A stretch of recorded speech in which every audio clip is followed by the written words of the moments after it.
It's about creating conversation. Because when we create conversation, you create conversation. Arrow.net, ARROE.net. We are unplugged and totally uncut with Rick Prado. Doing well. Thank you for having me on. Absolutely. I cannot imagine where your heart and your mind is right now in the way that the world is changing so quickly. I was with a fighter pilot over the weekend, and he says he's reaching out and talking with people in Ukraine because people need to stay motivated. Dude, you are CIA, and it's in your blood forever. Yeah, I can't say that I am shocked or surprised by what's going on. I've seen it in my life from childhood to my professional career. Yes, the Ukraine situation is leading the headlines now, but that's been something that has been under siege for several years now, and the United States has been supporting the Ukraine in training and supplies for a very long time. So to say that we were surprised by them taking over, the Russians taking over a piece of Ukraine, hopefully just a piece, it's no surprise to the professionals at all. We know that that's the modus operandi of the communists. That's what they have always done, and that's what they will continue to do if we do not have a posture and a capability that dissuades them from implementing their expansionism. The name of the book that you're releasing is called Black Ops. What I love about this, it reminds me so much of an inside sleeve of an album, because those of us who like, stuff like this, I mean, you're giving us a view, and it does inspire, and it also empowers, but it also informs. Yeah, I mean, and that was the main goal of the book, to show the American people what a great resource they have. The fact that we are a moral, patriotic culture that puts their lives on the line for God and country, and for the most part, a very ungrateful mistress, because we can't tell anybody what we do or where our successes are. My book had to go through 6 months of approval through the agency, and I was extremely pleasantly surprised of how much they allowed me to reveal. But these were things that no longer can compromise anybody or any operation. Well, you're a good CIA agent, because you must have looked at my notes before we even talked today, because it's right there. It says, lifting the veil on secrecy. How did you get it by the government? I mean, seriously, I talk with a lot of men and women who have served this nation, and they'll sit there and talk about it. And most of them say that they write these books that really didn't happen, but it's still based on the experience. Will you grow in that direction too, and give us a little bit of James Bond action seen through basically your imagination? Well, it's funny. I have been approached by a couple of co-writers that are friends of mine, and they've asked me to say, well, there's a lot of stuff that you didn't get to talk about. Would you be willing to put that in, change the country, change the time, change the target, and have some additional sexy stories? It's a possibility, but right now, my big fight is this book, getting it out there and getting the American people to understand that the agency is something that they should appreciate. So for the most part, the agency is seen as that pit bull that you keep in the backyard with a chain that you never pet, but you feed him, and you expect him to take care of your home. And that's not right. And we're not like that. We're made of great people. We have sacrificed 173 lives in the preservation of our country. The CIA has, and a third of those numbers are post 9/11. So it's all terrorism related kind of stuff. Is there a difference between the CIA and the KGB? Absolutely. There's tons of difference. First of all, we have different ideologies. We are a democratic capitalist country. KGB is a authoritarian, restrictive mindset, and it's a lot easier for them to conduct operations and to control their masses because they have control over everything. They also don't have the oversight or the scruples that we are under. The United States, and this is the price of democracy, and I'm not knocking it, but we in the United States have 4-year plans. That's all we can afford to have, because different administrations, if they come in, are going to have very different optics on what that big plan was. Where Russia and China, though, that have that problem. They don't have a Congress to deal with, and they can have a 50-year plan and tweak it as they go. But the bottom line for communism is World control, expansionism, oppression, and control. That's all it is.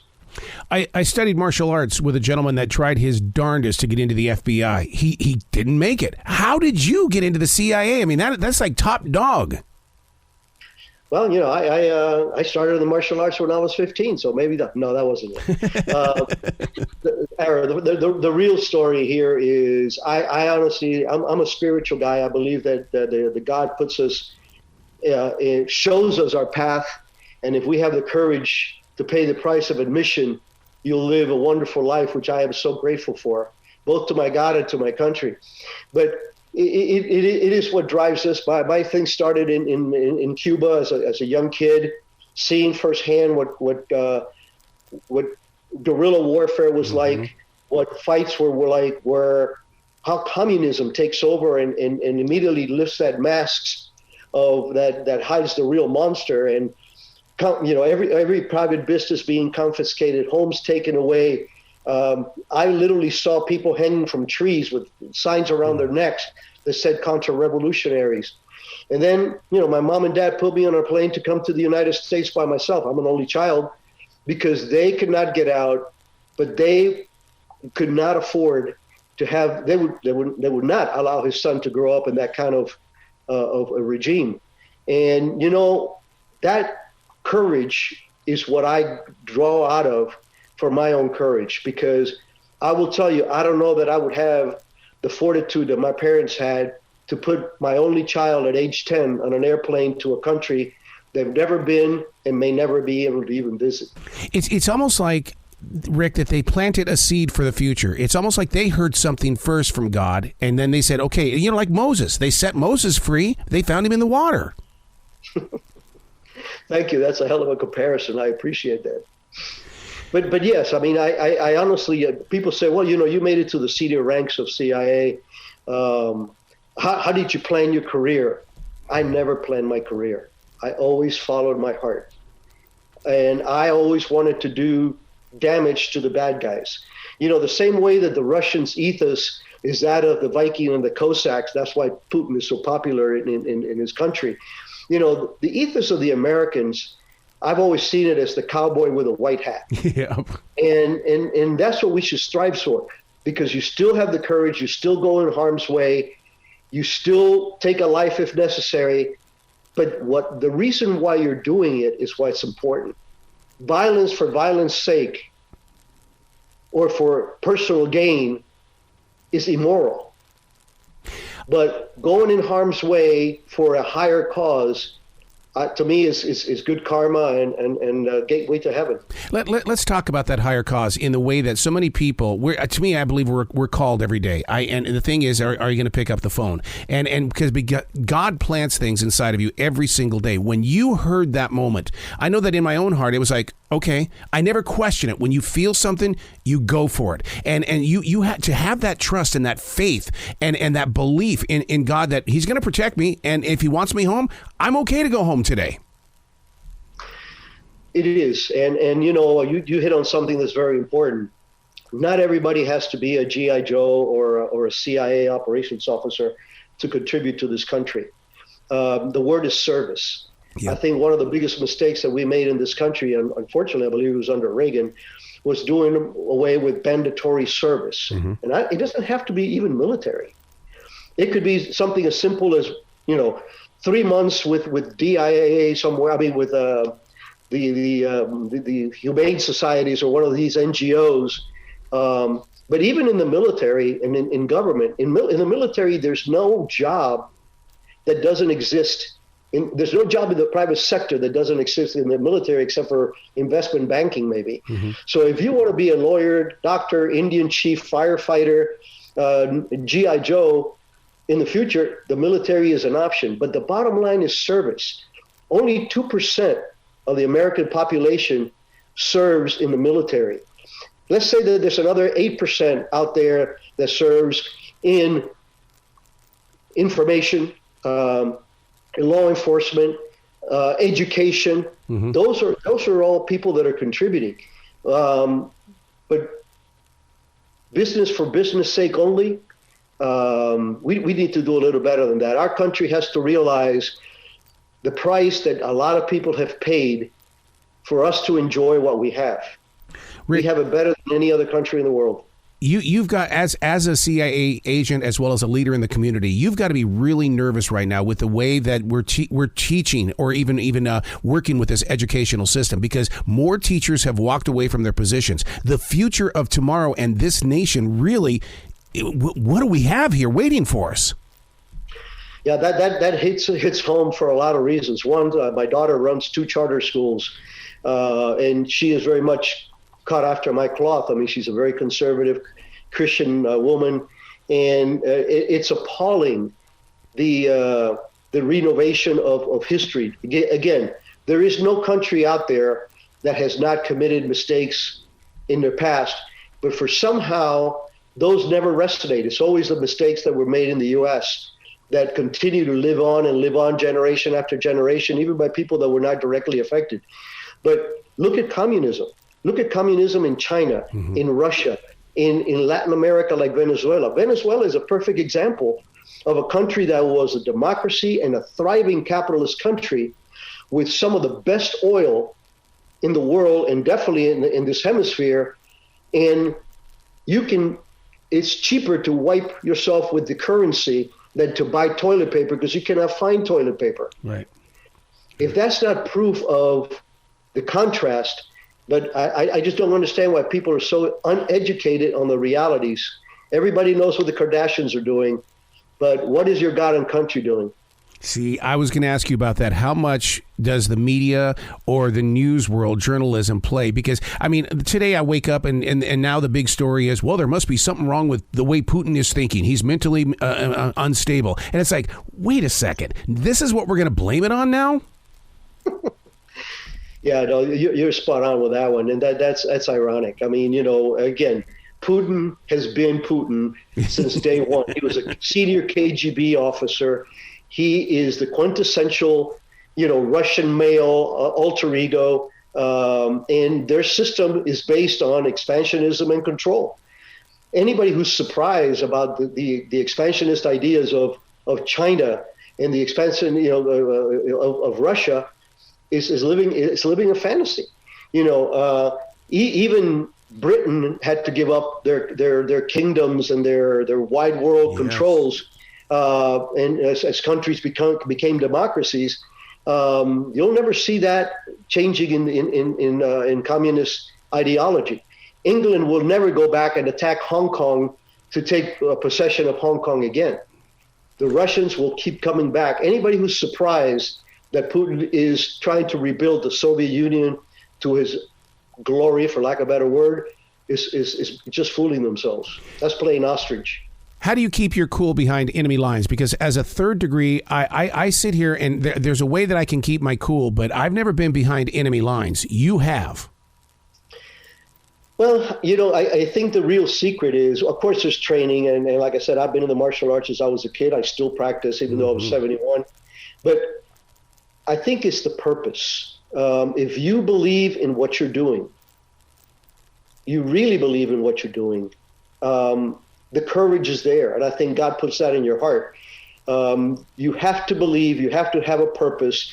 And I learned that fairly early in life, the difference between being an adventurous jerk and being adventurous for the right reasons. Do you think as a martial artist, and this is where I drive people crazy, is one of the things I can see somebody 100 feet away and almost predict every step they're going to take, only because the body is the language? Absolutely. For us, there's several examples in the book of what I call awareness beating fast draw. And in our world, it's called tradecraft, and is being aware of your surroundings, having plans for what if, and not be like most people are. They go into a restaurant, they sit anywhere. It's funny. Me and my kids, when they were little, we would walk into a restaurant. They knew where Dad was going to sit, and they knew that I knew where the back exit was, or where the bathroom was, and everything else. So in ours, it's a game of reading the cards, just like poker. I mean, it's not the cards that you're dealt. Is who your player is across the table. So I commend you. When you see somebody 100 yards down and they have a certain swagger or a certain demeanor, You need to be aware of that and be prepared to defend yourself or hopefully just avoid. But you can't avoid it if you're surprised. And with you traveling into other nations and things like that, how do you not put bias in front of anything? Because, I mean, what looks like it must smell like it must be. I mean, because you can't do that because you can't judge a book by its cover. No, you can't. And as a matter of fact, that's a great observation. You know, one of the hiring criteria for the agency is world experience. You know, even when we get young college kids who are super brilliant, we'll let them go into the private sector for a few years and go overseas and work or whatever, just to gain that. Learning a culture, appreciating a culture, respecting a culture. You know, you can't expect everybody to think the same and worship the same, but you can demand that people act like human beings and civil to each other. So yeah, a lot of people will go in and and demean the people of a country or look down on them. You would not be successful in the agency or in the State Department if you were not respectful of other cultures and other ways of doing things. Because you've always been so, I don't want to say secretive, but you've held things in because your experience requires you to do that. I'm a daily writer. I've been doing it for 28 years. I put all my junk in journals. How the hell did you keep everything going, a big secret, until Black Ops? And what does it feel like now that it's out of you? Probably the scariest thing I've ever done. I'll tell you the truth. Yeah, you know, it's funny because my kids and my wife will be very surprised when they read the book. Now, there's two little episodes or vignettes where my wife actually did get involved in some moderate but still adventurous stuff in support of God and country. But my kids were always telling us, Dad, you never talk about, we don't know what you did. You need to write that stuff down. Yes. And but I'll be honest with you, the word author was never imagined in my title. But again, I believe in courage if you have a purpose, and I do have a purpose, and the purpose of my book is to let people understand what the CIA really is and what the real CIA operations officers and our colleagues in the Director of Intelligence and Support and Security, you know, we're patriots trying to do God's work in a very ungrateful mistress. How invisible was bin Laden? Because in talking with you and reading the book Black Ops, it's almost like we always knew where he was. We just had to find the right time. Actually, we always knew what we had, where he was, what he was doing, and we had the plans, viable plans in place to disrupt him or kidnap him or whatever hell we wanted to do. What we lacked was the political fortitude to do it at the time. And it's a shame because it's the same analogy. If you could go in a time machine and put a bullet in Hitler's head in 1939, what do you think the world would be like? Right. And the same thing could be said about bin Laden. When bin Laden was in Khartoum in the mid-90s, we had him bracketed. We knew everything about him. We had my personal friend, Billy Wall, literally had photographs, surveilled his place, had an observation post that he could see his place from. We knew the size of his detail, the capabilities. There were a bunch of clowns. We could have taken a team of 20 special operations guys in there and grabbed his ass, pulled it out, and whoever got in their way would get killed. Imagine if we would have done that. You're talking the coal. You're talking the embassy bombings in Africa. Mm-hmm. You're talking 9/11. None of those things would most likely have happened if we would have had the political fortitude to, like we say, cry havoc and unleash your dogs of war. Mm. Real person question. So when you're traveling the world as a CIA agent and you see somebody that you know, somehow, some way, you got to acknowledge that you know them, or do you? It depends who it is. If it's another colleague, there's a rule that unless you make eye contact and smile kind of thing, you never approach another colleague at an airport somewhere. Wow. And actually, well, my deputy, there's several stories about him in the book, was in an airport in Germany, and transient. This is later in my career.